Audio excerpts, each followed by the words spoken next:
আমি পারি। কাহিনী কি বলো তো? আমাদের ছেড়ে ছুড়ে কি তুমি দূরে কোথাও চলে যাচ্ছ? ইরফান আর তুমি কি অস্ট্রেলিয়াতে সেটেল হওয়ার প্ল্যান করছো? না, এসব কিছু না। সময় নেই মানে ওই ইরফানের বাবার জামিনের ব্যাপারে কথা বলছি। তাকে জেল থেকে বের করানোর জন্যই তো সত্যজিতের সাথে প্রজেক্টটা করতে রাজি হয়েছিলাম।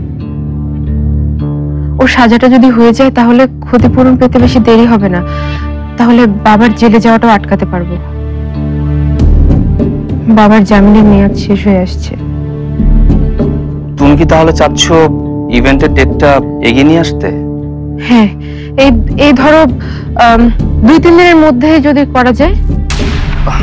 এত তাড়াতাড়ি কিভাবে সম্ভব? এখনো কত প্ল্যানিং করা বাকি। আর তাছাড়া সত্যজিৎকে অনেক কষ্ট করে রাজি করানো হয়েছে।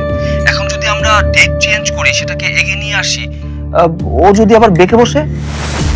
আরে ওই শক্ত কোনো কারণ দেখালে কোনো সন্দেহ করবে না। কিন্তু কি বলে বোঝাবো সত্যজিৎকে? আমি ঠিক জানি না কি বলে কনভিন্স করবে, কিন্তু আমার হাতে সত্যি বেশি সময় নেই সৌরভ। ইভেন্টের তারিখটা যে করে হোক এগিয়ে আনতে হবে। আমি রাখলাম।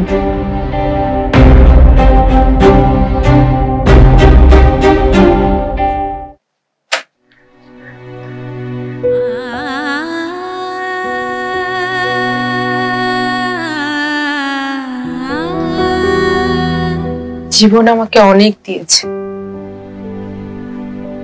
বাবা মায়ের ভালোবাসা, ভাইয়ের আদর।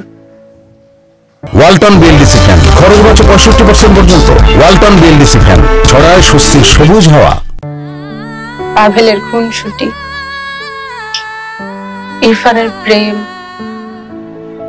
ইরফানের মা বাবার স্নেহ।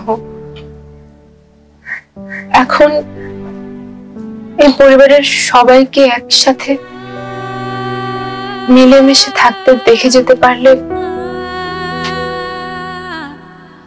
মনেও শান্তি পাবো।